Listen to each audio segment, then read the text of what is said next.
எத்தனை பெண்களை கடந்திருப்பேன், இப்படி என் மனம் துடித்ததில்லை. இமைகள் இரண்டையும் திருடிக் கொண்டு உறங்கச் சொல்வதில் நியாயமில்லை.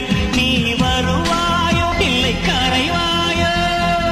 உன்னை பார்த்த பின்பு நானாக இல்லையே, என் நினைவு தெரிந்து நான் இது போல இல்லை.